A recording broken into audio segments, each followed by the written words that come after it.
Halo teman-teman, aku Bismi. Hari ini kita akan mereview Kijang Innova tahun 2012. Untuk lebih lanjutnya, check this out.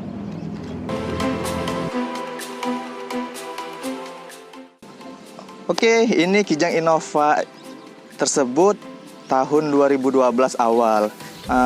Ini merupakan mobil Kijang Innova tipe V Luxury, yaitu tipe paling tinggi di varian Innova.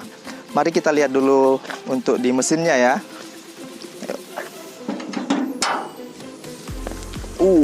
Mesinnya cukup besar. Oke, ini ada merupakan mesin VVT-i, yaitu mesin kebanggaan juga bagi Toyota. Ini mesin dipakai di Kijang Innova dan di Avanza. Cuman di Avanza dia 1500 dan di Innova ini VVT-i-nya merupakan 2000 cc. Mesin Toyota Innova ini merupakan mesin dengan kekuatan 136 horsepower. Itu cukup lumayan besar untuk ukuran bensin, dan Innova ini masih bensin karena Innova tipe V Luxury itu hanya dilengkapi oleh varian bensin karena tidak ada yang diesel, karena ini mungkin untuk yang tipe mewahnya ya, jadi mengutamakan kenyamanan daripada tenaga. Oke teman-teman, ayo kita review mulai dari depannya dulu.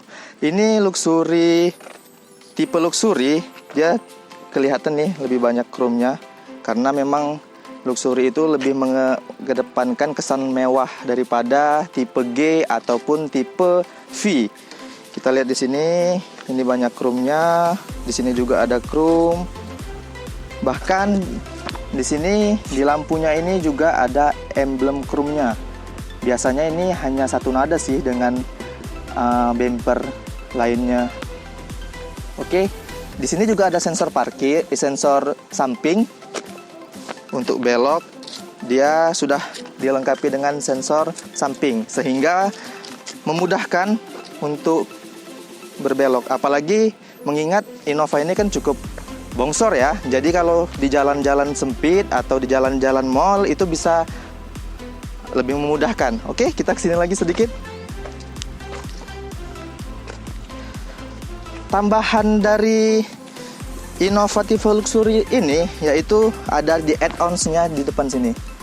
Di sini itu ada add-ons tambahannya. Ini merupakan perbedaan Innova tipe V Luxury dengan tipe G biasanya. Kalau biasanya itu cuma di bumper di sini saja. Ini tidak ada. Oke, kita ke velgnya ini. Velgnya tidak berbanding jauh sih dengan tipe G, dan ukuran bannya juga sama. Spesifikasi semuanya juga sama. Ini tipe V Luxury ini cuma dilengkapi dengan beberapa tambahan saja seperti add-ons, chrome, dan kita cek nanti lagi lainnya ya. Di spion juga sudah ada lampu sein. Kalau di tipe G dia belum ada lampu sein karena ya mungkin agak sedikit minum fitur. Kita ke handle pintu. Handle pintunya ini juga dilengkapi oleh chrome.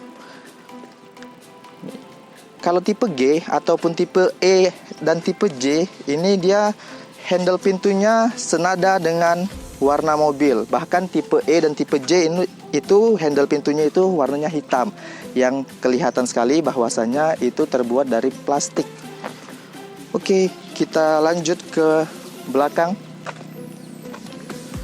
Kelihatannya Innova tipe V Luxury ini sangat mewah kalau kita lihat dari belakang. Karena apa? Ini aku suka banget nih dengan ini nih. Spoilernya itu terkesan lebih futuristik ya, seperti ini daripada yang cuman sekedar lurus begitu. Spoiler begini hanya ada juga di V Luxury, walaupun di tipe G juga bisa ditambah di beberapa market lainnya. Di sini juga ada chrome lagi. Di sini chrome lagi yang menegaskan garis-garis Innova ini bahwasanya Innova menyisir kelas mewah di kelas MPV mewah. Kita lihat lagi di sini juga sudah ada penghalang untuk benturan ya, walaupun tidak kuat-kuat amat, tapi minimal bisalah kalau disenggol oleh motor ataupun disenggol dinding sedikit. Ini udah ada penahannya. Ini memang bawaan dari Innova V Luxury. Dan kemudian sensor parkirnya juga ada 4. Ya, lebih tepatnya lebih safety sih kesannya. Jadinya di samping juga ada, di tengah juga ada. Dan Innova ini juga sudah dilengkapi dengan kamera mundur yang tidak ada di varian-varian lainnya di Innova tahun 2012 ataupun sampai dengan 2015. Oke, kesan mewahnya juga terdapat pada emblem 2000 Innova V Luxury. Oke, itu menandakan bahwasanya Innova ini berkapasitas 2000 cc, tipenya V Luxury. Oke, mari kita lihat dalamnya, guys.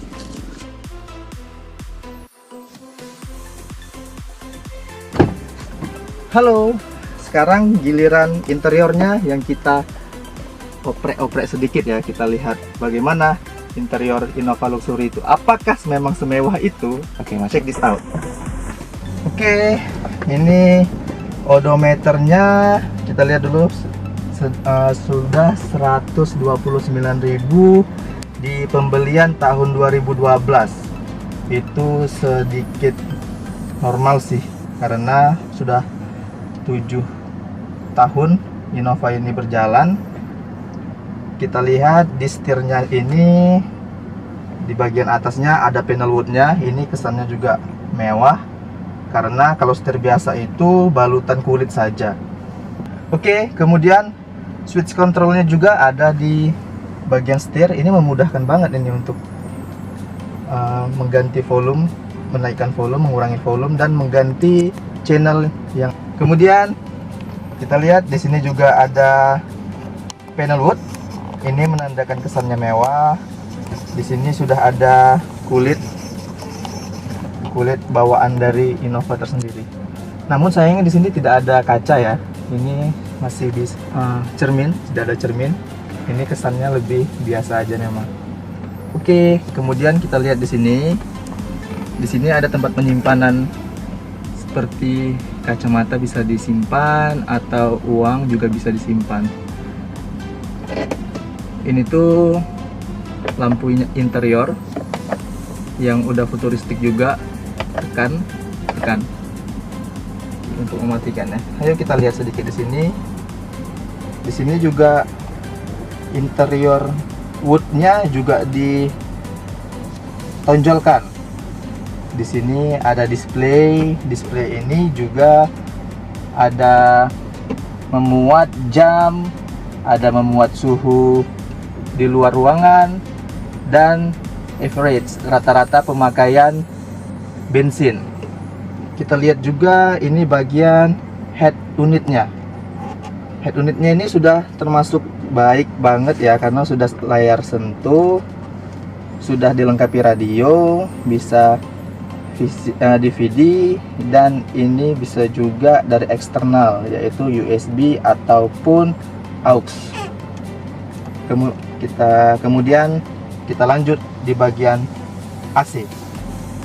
Di bagian AC ini, V Luxury sudah mengusung AC berbentuk digital. Jadi tidak sistem analog lagi seperti kalau kita bilang AC kompor, karena mirip dengan kompor ya cara ngidupinnya. Kalau AC V Luxury Innova ini salahnya belum dual zone, karena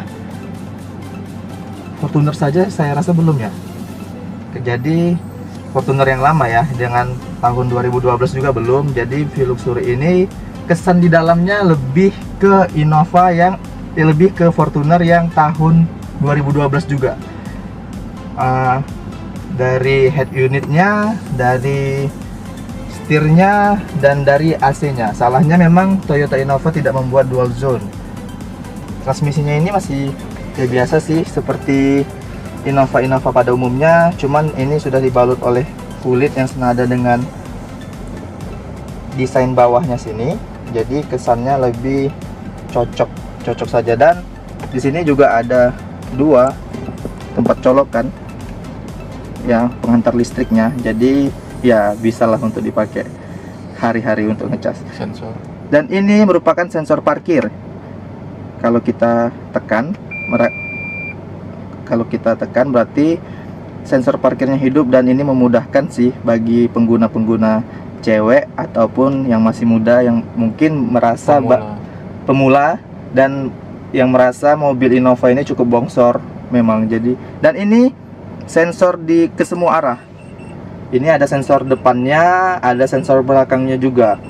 Ini menunjukkan bahwasanya di depan itu ada sejenis halangan yang membuat sensornya berbunyi.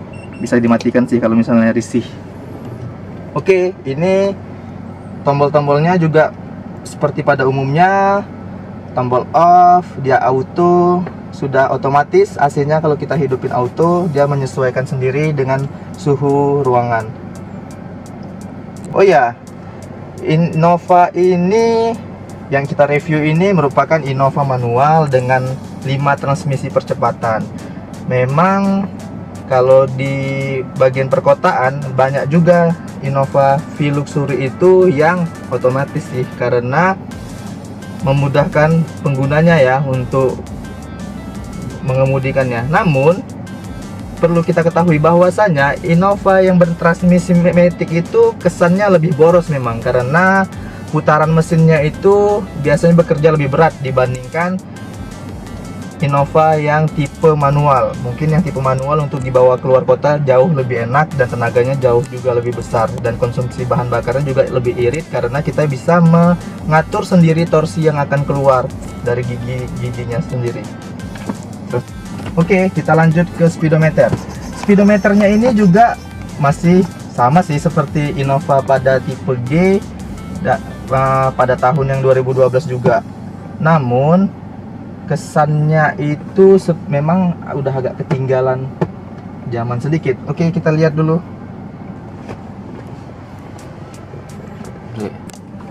Kalau dari segi headroom kelihatan banget ya, ini masih 1 jengkal lebih ini.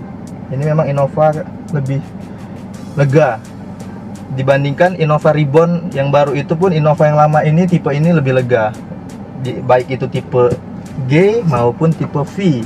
Dan yang kita review ini tipe V Luxury itu masih ada jarak. Kalau ukuran duduk yang nyaman tuh begini, kalau aku rasa ya masih jaraknya masih oke banget.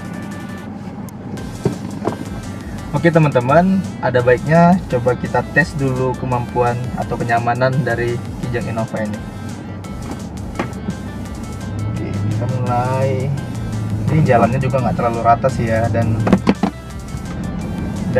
jalannya tidak terlalu rata. Kesan pertamanya waktu mulai itu nyaman, kerasa gitu. Suspensinya itu juga nyaman banget, nggak terlalu goyang. Dan oh ya, sedikit advice untuk pengguna atau pembeli mobil gitu, usahain itu kaca filmnya itu masih yang asli. Kalau V Luxury ini termasuk lumayan bagus kaca filmnya, itu kaca film yang mahal, jadi tidak terlalu panas kalau kita pakai untuk tidak terlalu panas sinar matahari itu tidak terlalu panas untuk masuk ke dalam. Itu cukup membantu sih, karena kalau kita tambah dengan budget tersendiri itu bisa menghabiskan dana mungkin sampai 3 jutaan. Jadi sayang banget kalau misalnya kaca filmnya itu kita tidak dapat lagi yang bawaan V Luxury-nya. Oke, ini di bagian lubang-lubang juga kerasa nyaman sih untuk mobil Innova ini, dan kesannya tidak terlalu kaku ya di atasnya. Kalau kayak Fortuner kelihatannya masih lebih kaku di atasnya, agak sedikit keras. Tapi kalau Innova ini cukup lembut. Di bawah kencang juga cukup lembut, dan tenaganya juga lumayan besar, walaupun lebih besar tenaga di versi dieselnya. Namun versi diesel Innova itu tidak ada yang V Luxury, hanya sampai tipe V saja. Oke, ayo kita pindah ke bagian belakang. Di Innova Luxury ini kesan panel wood juga masih ada di bagian belakang karena di setiap sisinya panel LED itu ada, dan chrome-nya juga masih ada. Kesannya itu tadi, Innova memang mengincar kesan mewah pada desain eksterior maupun interiornya. Ayo kita review yang bagian dalam. AC. Nah, AC-nya ini Double sudah blower. double blower. Ini di bagian tengah. Kita hidupin dulu. Hidupinnya itu di sini. Dan dia ada low nomor 1, nomor 2, dan high nomor 3. Ada Untuk Innova, dia AC-nya cukup baik karena sampai baris sampai ketiga. baris ketiga juga ada lubang AC-nya. Jadi untuk penumpang belakang itu tidak perlu khawatir apabila dimuat dengan muatan yang agak banyak ya. Jadinya tetap kebagian AC. Kita lihat Multimedia. multimedianya. Di bagian tengah ini ada, kita buka dulu, ini ada TV. Jadi untuk keluarga cocok banget sih memang, apabila keluarga kecil yang sudah memiliki anak atau untuk dibawa jalan-jalan versi keluarga, ini sudah cukup baik karena memiliki TV di bagian tengahnya, sehingga kesan nyamannya pun dikedepankan oleh Innova ini. Ini juga ada lampunya, walaupun lampunya cukup lumayan kecil untuk remang-remang, tapi better daripada nggak ada sama sekali ya. Dan ini untuk pengatur kemiringan dari televisinya, mengatur kemiringan. Jadi ya segala fiturnya sudah cukup lengkap sih. Oke, kita tutup. Dan di sini di headrestnya ini tambahan ya. Biasanya headrest Innova V Luxury tidak ada headrest TV seperti ini sih. Ini mungkin udah tambahan dari Kostum. ya, ini mungkin sudah tambahan, ditambah tersendiri mungkin oleh penggunanya. Dan di sini yang agak lumayan menarik perhatian sih, ini ada bottle holdernya, sehingga itu tadi kesan Innova ini, kesan nyamannya itu dikedepankan karena banyak laci-lacinya sih untuk memang kenyamanan kita. Dan ini juga ada ruang penyimpanan untuk segala macam peralatan. Ya, contohnya obat-obatan bisa kita simpan, ataupun minuman, ataupun VCD dan lain-lainnya. Oh ya, satu lagi yang kita Kenyamanan perlu baris. review, kursi dari Innova V Luxury ini dia sudah captain seat.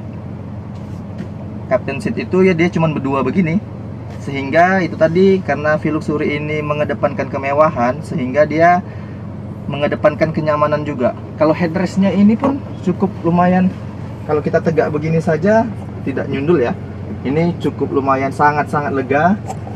Ada handle pegangan tangannya di sini juga, untuk meletak gantungan baju juga ada, sehingga dari segi aksesoris kecil juga mereka sangat memperhatikan. Oke, kita lanjut lagi ke bangku tadi. Bangkunya ini, ukuran bangkunya juga lumayan nyaman dan lumayan besar. Maju mundurin. Ya, ininya juga Siap. tidak gantung banget ya. Kadang biasanya ada mobil tuh yang gantung cuma segini banget. Ini tidak. Dan ini bisa di maju mundurin. Ini paling maju, dan ininya pun belum mentok. Kaki aku belum mentok. Jadi kesan leganya memang Innova ini luar biasa.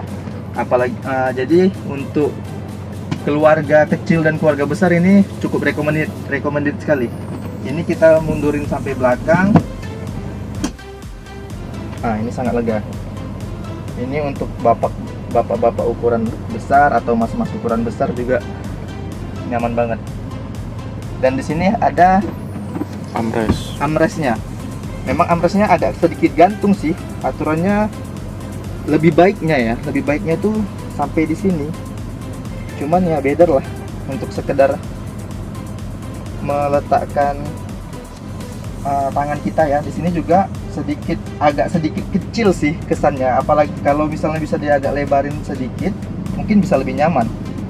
Itu aja sih kayaknya kurangnya, karena mungkin kalau dinaikin dia agak sedikit tinggi kali ya, kalau di sini tidak sesuai dengan futuristiknya.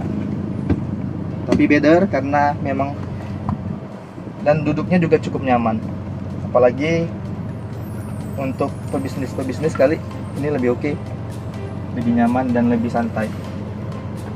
Ayo kita lihat ke belakangnya lagi, bagian belakangnya. Oke teman-teman, ayo kita lanjut di bagian belakang. Kita lihat apakah bagian belakang Innova ini sangat layak untuk diduduki, karena kebanyakan mobil zaman sekarang itu bagian belakangnya hanya seformalitas saja ya, untuk didudukin itu susah banget. Kita lihat apakah Innova ini layak untuk diduduki. Oke, ini bisa untuk 3 orang katanya, cuman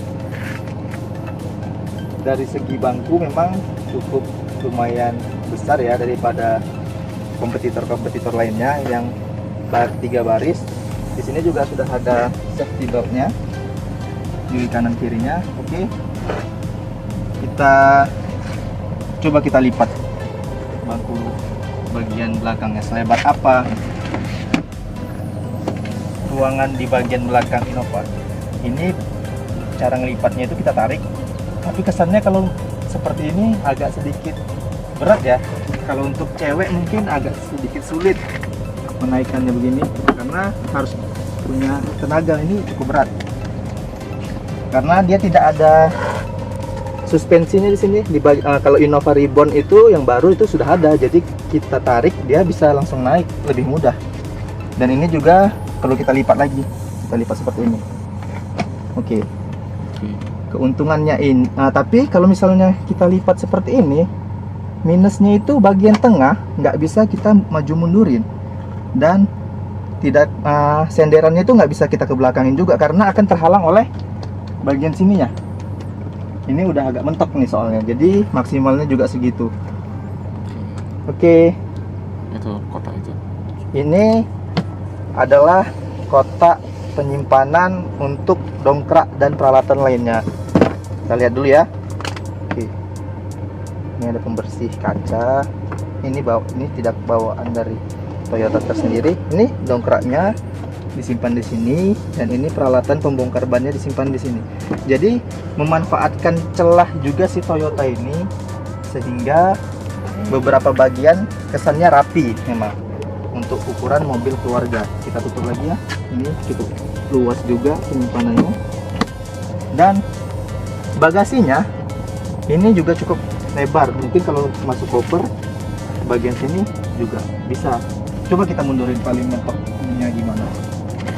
Oke, ini posisi paling mentok, dan sudut kemiringannya ini cukup nyaman ini sih kalau untuk ukuran bangku baris 3, mobil baris 3, karena tidak terlalu tegak dan ini cukup nyaman. Oke guys, kita di sesi terakhir ini sesi kesimpulan ya. Mungkin penilaian kita dari dalam dan eksterior bisa kalian nilai sendiri, tapi kesimpulan dari aku, memang Innova ini cukup dimensinya cukup besar, dan biasanya Innova ini dipakai untuk keluar kota. Kalau untuk dalam kota memang cukup nyaman juga, tapi terkenal boros memang karena tenaganya itu yang besar dan cc-nya itu yang besar. Dan di harga untuk tahun 2012, harga Innova tipe V-Luxury ini kisaran antara 160 juta sampai 180 juta. Itu untuk ukuran di Kota Medan, karena kita di Kota Medan ya guys. Oke, dari segi eksterior, simpulan aku juga ini rasaku adalah Innova yang terbaik sepanjang masa sih. Walaupun yang Reborn sekarang itu cukup banyak juga peminatnya, tapi kesannya ini lebih dinamis dan lebih mewah sih rasaku. Oke, dari segi harga juga untuk ukuran keluarga, Innova ini walaupun tahun 2012 dan fitur-fiturnya itu seperti yang kita review itu cukup masih modern, tidak ketinggalan zaman. Karena Innova ini memang menyeser untuk segala dimensi ya. Untuk walaupun 2012, ini sekarang tahun 2019, itu masih cukup oke. Dan Innova ini menyisir segala umur, Segmen. segmen. Baik itu untuk remaja juga oke, untuk ibu-ibu juga oke, bahkan untuk orang dewasa, pebisnis maupun pengusaha. Ini memang cukup fungsional untuk dipakai hari-hari oke, dipakai keluarga juga oke, dan dipakai untuk menjumpai klien juga kesannya oke. Oke, kesimpulan intinya, walaupun Innova ini adalah Innova tahun 2012, tapi Innova ini sangat layak kita miliki untuk di tahun 2019 ini. Apalagi harganya juga masih tergolong cukup masuk kantong ya, antara 160 sampai 180. Oke, terakhir dari review dari aku, Bismi Wahyu. Jangan lupa subscribe ya, dan terima kasih telah menonton. Kita ketemu di review-review selanjutnya. Cek.